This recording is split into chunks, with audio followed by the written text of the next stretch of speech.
У канцы 16 стагоддзя вядомы памеранскі падарожнік Пауль Одерборн, які пабываў у шматлікіх еўрапейскіх краінах, патрапіў у Вялікае княства Літоўскае на Полачыну і пакінуў такую згадку пра яе жыхароў. У шахматы яны такія майстры, што не ведаюць, ці зможа які іншы народ зраўняцца з імі. Ці сапраўды шахматы былі такімі папулярнымі ў Вялікім княстве Літоўскім? Ці, можа, заходні падарожнік нешта паблытаў? Лічыцца, што шахматы як гульня ўзніклі прыкладна ў 6 стагоддзі нашай эры ў Індыі і з цягам часу распаўсюдзіліся па ўсім свеце. На беларускія землі яны, верагодна, прыйшлі дзесьці ў 11 стагоддзі у выніку актыўнага гандлю і культурных кантактаў на шляху з варагаў у грэкі. Самыя раннія знаходкі шахматных фігур на тэрыторыі Беларусі таксама адносяцца да 11 стагоддзя. Сланоў, ферзёў, пешак, каралёў знаходзілі ў самых розных гарадах: у Полацку, Віцебску, Гародні, Берасці, Тураве, Менску, Наваградку і ў іншых. Усяго на сённяшні дзень на тэрыторыі Беларусі знойдзена некалькі дзесяткаў старадаўніх шахматных фігурак. Па гэтых артэфактах можна добра прасачыць, што на землях усходняй Еўропы сутыкнуліся дзве супрацьлеглыя культурныя традыцыі. У шахматах усходняй традыцыі пад уплывам ісламскага канону забаранялася выяўляць жывых істотаў. Таму фігуркі мелі абстрактныя, геаметрычныя формы. У заходняй традыцыі такой забароны не існавала. Таму еўрапейскія фігуркі выразаліся ў выглядзе людзей, жывёлаў і будынку, без абстракцый. Вось, напрыклад, фігурка каня з гарадзішча на Менцы пад Менкай. Як бачыце, яна абстрактная. Дарэчы, гэтая фігурка, знойдзеная ў 1975 годзе на гарадзішчы пад Менскам, лічыцца адной з самых старажытных ва ўсходняй Еўропе.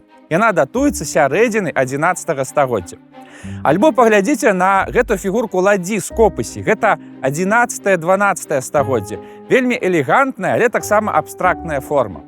Аднак, паступова усходняя традыцыя пачала саступаць заходняй. І калі мы гаворым пра 13 ці ўжо 14 стагоддзе, то знаходкі гэтага перыяда выглядаюць зусім інакш. Вось гэта ладдзя з Гародні. Вось кароль з Берасця. Вось пешка-бубнач з Ваўкавыска. Як бачым, яны ўжо выяўляюцца праз чалавечыя вобразы, без усялякай абстракцыі. І не проста выяўляюцца, гэта цікавыя мастацкія творы. Існуе нават меркаванне, што на землях тагачаснай Беларусі існавала свая разьбярская традыцыя. І гэтыя шахматныя фігуркі вырабляліся мясцовымі майстрамі. Напрыклад, чалавечая фігурка на капавушцы, знойдзенай у Наваградку, вельмі нагадвае пешку-бубнача з Ваўкавыска. Таму ёсць падставы меркаваць, што яны зробленыя былі ў межах адной тутэйшай традыцыі. Шахматныя фігуркі вырабляліся з розных матэрыялаў: з косці, дрэва, бурштыну, камення, часам нават з металу. Яны мелі розныя памеры і формы, але заўсёды выдзяляліся майстэрствам выканання. Частка іх была вельмі простай, іншыя багата аздобленыя, што сведчыла пра сацыяльны статус уладальніка. Так і пра развіццё рамёстваў. Знаходкі шахматных фігурак сведчаць, што гэтая гульня была добра вядомая і папулярная сярод гарадскіх элітаў, а магчыма, нават сярод заможных мяшчан. У сярэднявеччы шахматы лічыліся не толькі забавай, але і сімвалам інтэлекту, стратэгічнага мыслення і нават улады.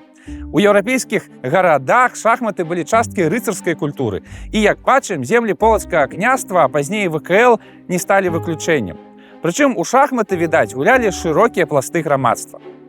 Такім чынам, сучасная археалогія пацвярджае назіранні падарожніка Одерборна. Шахматныя фігуркі часоў старадаўняй Русі былі знойдзеныя ў 20 усходнеславянскіх гарадах, і 15 з іх знаходзяцца на тэрыторыі сучаснай Беларусі. Некаторыя з гэтых фігурак маюць высокую мастацкую вартасць, і вельмі верагодна, што яны былі выраблены менавіта тут.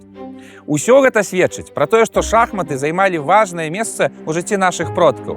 Яны цанілі гэтую гульню, развіваліся праз яе, праводзілі з ёй шмат часу. Таму кожная знойдзеная ў зямлі старадаўняя шахматная фігурка – гэта сапраўды каштоўны артэфакт. Гэты артэфакт дапамагае зразумець, як жылі нашыя продкі, што іх цікавіла, як яны бавілі вольны час, а яшчэ гэтыя няпростыя рэчы звязваюць нас з продкамі. Каб адчуць гэтую сувязь, дастаткова толькі расставіць на шахматнай дошцы белыя і чорныя фігуры.